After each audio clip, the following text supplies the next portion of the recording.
आमचे प्रेरणास्थान देशाचे नेते राष्ट्रवादी काँग्रेस पक्षाचे राष्ट्रीय अध्यक्ष आदरणीय अजितदादा पवार साहेब 30 सप्टेंबरला दुपारी 2 वाजता जनसन्मान यात्रेनिमित्त उदगीर शहरामध्ये त्या ठिकाणी येत आहेत आणि उद्या दुपारी 2 वाजता आल्यानंतर ते पहिल्यांदा राष्ट्रवादी काँग्रेस पक्षाच्या वतीनं त्यांचं स्वागत उदयगिरी महाविद्यालयाच्या मैदानावरती त्या ठिकाणी होणार आहे।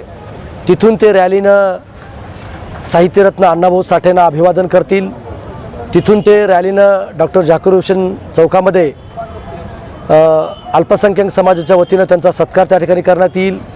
त्यांनी मार्टीची स्थापना केली, अल्पसंख्याक आयुक्तालय केलं आहे आणि म्हणून तिथं सत्कार झाल्यानंतर पुन्हा नंतर विश्वरत्न परमपूज्य डॉक्टर बाबासाहेब आंबेडकरांना त्या ठिकाणी अभिवादन करतील आणि ते झाल्यानंतर विश्वशांती बुद्धविहारामध्ये जाऊन त्या ठिकाणी नतमस्तक होतील, तिथंसुद्धा वंदन त्या ठिकाणी करतील आणि तिथून ते महात्मा बसवेश्वर महाराजांना आपल्या त्या ठिकाणी वंदन करतील आणि तिथून ते छत्रपती शिवाजी महाराजांना अभिवादन करतील आणि तिथून रॅलीनं जिल्हा परिषदेच्या मैदानावरती दुपारी 2 वाजता प्रचंड मोठी जनसन्मान यात्रा माननीय अजितदादा पवार साहेबांची त्या ठिकाणी होईल।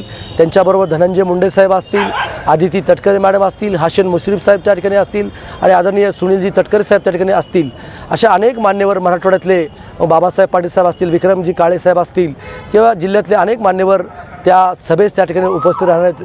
आणि विशेष म्हणजे जे गेली 5 वर्षामध्ये जे काही आपण विकास कामं केलेले आहेत त्याचासुद्धा लोकार्पण सोहळा आणि भूमिपूजनचा सुद्धा कार्यक्रम त्यांच्या शुभ हस्ते उद्या 30 सप्टेंबरला त्या ठिकाणी होणार आहे। म्हणून मला आपल्या चॅनलच्या मार्फत सर्व जनतेला मला विनंती करायची आहे की उद्या दुपारी 2 वाजता आपण जिल्हा परिषदेच्या मैदानावरती मोठ्यात मोठ्या संख्येनं जास्तीत जास्त जनतेनं आपण त्या ठिकाणी उपस्थित राहावं अशी नम्र विनंती करतो। मी येणार आहे, तुम्ही पण या।